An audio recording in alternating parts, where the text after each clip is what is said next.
In order to perfect greater outcomes for our young people, we have to be able to invest in them.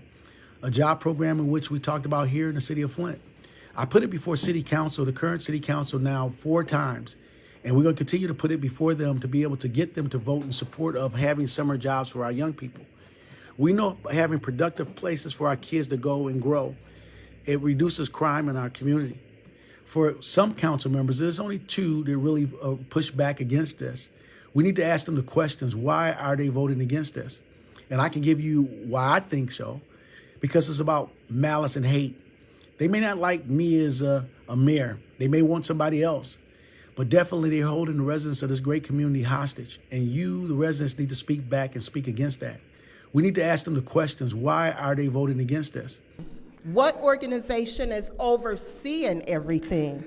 I don't think that was mentioned. Yeah, but we haven't picked that organization yet. So we're going to, last year we had Faith Foundation doing that this year, but we're going to give another opportunity to another group to lead. So. But you don't know what organization yet? Not yet. That will host? Yes. Well,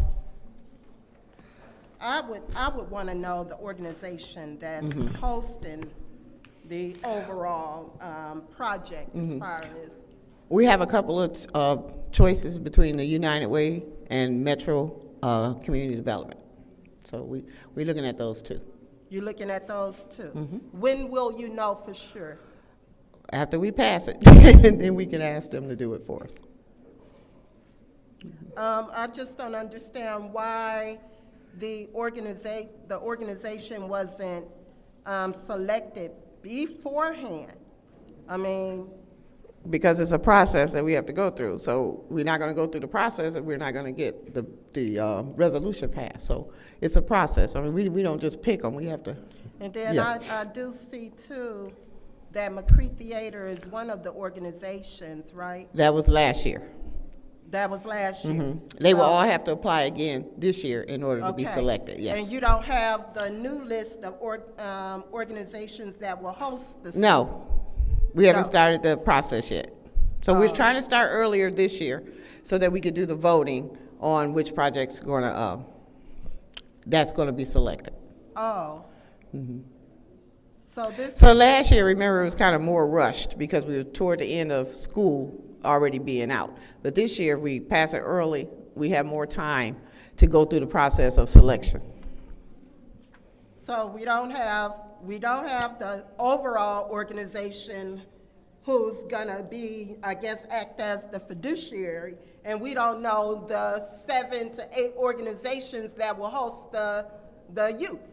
It's kind of early to select those right now. Okay, well, it's kind of early for me to vote on it tonight, too. Okay. Yeah. Thank you, Madam Chair. I appreciate that. I respect it. We need to ask them the questions, why are they voting against this? So I'm not going to take up the rest of my time because this is nonsense. Until you can tell me who is getting the money, what they're going to be doing, how many people they're going to hire, how much dollar per hour they're going to hire, this is not going to get my vote. Thank you. That information is in there. We need to ask them the questions, why are they voting against this? Why, I mean, we didn't approve funding for any of the ARPA contract or the ARPA people that applied, so why can't we have an application process for the organizations to apply to run a summer program, and then we allocate, maybe there's 10 different programs and we want to allocate more money, or, you know, I understand, why can't we be transparent and tell us the organizations that we're going to approve? I'm being transparent. I don't have any yet. So I'm looking for alternative organizations because the organizations don't want to sign. So why can't you have an application process? Nobody wants to do We do have an application process. Okay, so who has applied for an Nobody's applying for it yet because they watch the council meetings and they say the money's not there. So they're not going to waste their time filling out the applications. And that's honest to God. That's what's happening. We have applications for almost every program that we run. Yes. But this program, nobody wants to apply? Not yet. I got a hard time believing that. Okay. Hard time believing that. All right. I'll yield. We need to ask them the questions. Why are they voting against this? No, it's funny. I find it very interesting that the mayor did a press conference talking about this summer jobs program. Well, wouldn't you think that before he do a press conference, he would get the approval from council first? And then you do a press conference talking about the summer program that you're gonna bring to the city. Look, I will not be voting for this. I have put this on the record before. Until I know what organizations are going to host the youth and what organization is gonna oversee it, serve as the fiduciary, then I will perhaps vote for it. But definitely we have a responsibility to our juveniles here inside the city of Flint, our young people, as we engage and get ready for school to come to an end. I know I was a benefactor of summer jobs in the city when I was growing up. So was Pastor Pettigrew. Chief Green also talked about being a teenager and getting a summer job at the sheriff's department before he became a sheriff, before he became a captain, retiring, before he became a police chief.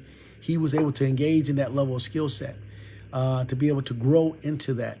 In order to perfect greater outcomes for our young people, we have to be able to invest in them. A job program in which we talked about here in the city of Flint. I put it before city council, the current city council now 4 times, and we're going to continue to put it before them to be able to get them to vote in support of having summer jobs for our young people. We know having productive places for our kids to go and grow, it reduces crime in our community.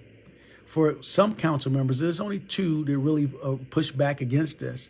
We need to ask them the questions. Why are they voting against this? And I can give you why I think so. Because it's about malice and hate.